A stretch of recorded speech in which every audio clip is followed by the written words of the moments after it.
റിലീസിന് മുമ്പ് സംവിധായകൻ ജിത്തു ജോസഫ് പറഞ്ഞതുപോലെ ട്വിസ്റ്റിനും സസ്പെൻസിനും അപ്പുറം കഥാപാത്രങ്ങളുടെ ഇമോഷനുകൾക്കാണ് പ്രാധാന്യം നൽകിയിരിക്കുന്നത്. എന്നാൽ പ്രധാന കോൺഫ്ലിക്റ്റിലേക്ക് മാത്രം ശ്രദ്ധ നൽകിയപ്പോൾ പല കാര്യത്തിലും ജിത്തു ജോസഫ് എന്ന എഴുത്തുകാരൻ ഈ സിനിമയിൽ പിന്നോട്ട് പോയിട്ടുണ്ട്.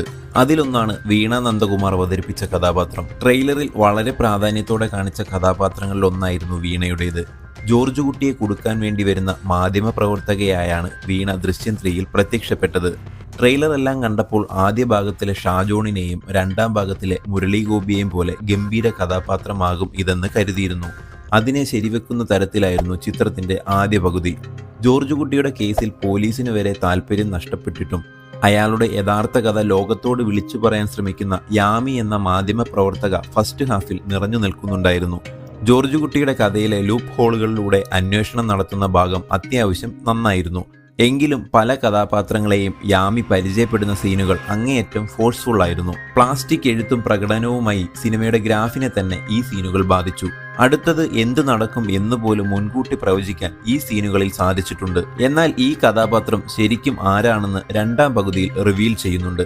ഏറെക്കുറെ പ്രഡിക്റ്റബിൾ ആയിട്ടുള്ള സീനായിരുന്നു അത്. ഈ ഒരു റിവീലിംഗ് സീനിന് ശേഷം യാമി എന്ന കഥാപാത്രം സിനിമയിൽ ഉണ്ടെന്നുള്ള കാര്യം സംവിധായകൻ മറന്നുപോയെന്ന ചിന്തയായിരുന്നു.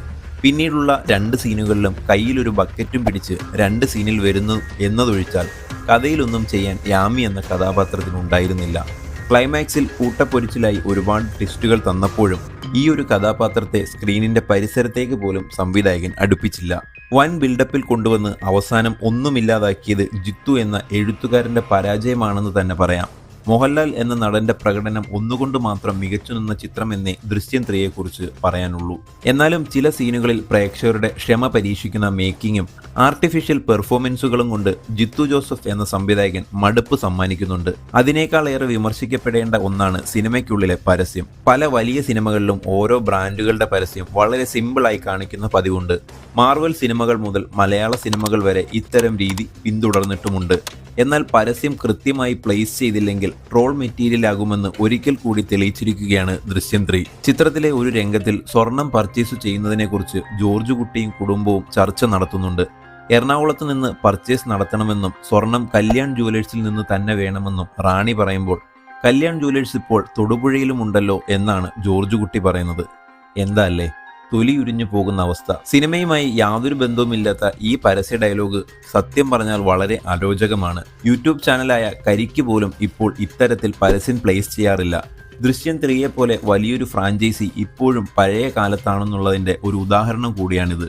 കിട്ടിയ ഗ്യാപ്പിൽ പരസ്യം കുത്തിക്കയറ്റി കോടികൾ ഉണ്ടാക്കാൻ നോക്കിയ ഐഡിയാസ് നൈസായിട്ട് പാളിയിട്ടുമുണ്ട്. നിങ്ങൾ ഓർക്കുന്നുണ്ടോ എന്നറിയില്ല, ദൃശ്യത്തിന്റെ 2ാം ഭാഗത്തിലും ഇതുപോലെ ബ്രാൻഡ് ലേബലിംഗ് ഉണ്ടായിരുന്നു.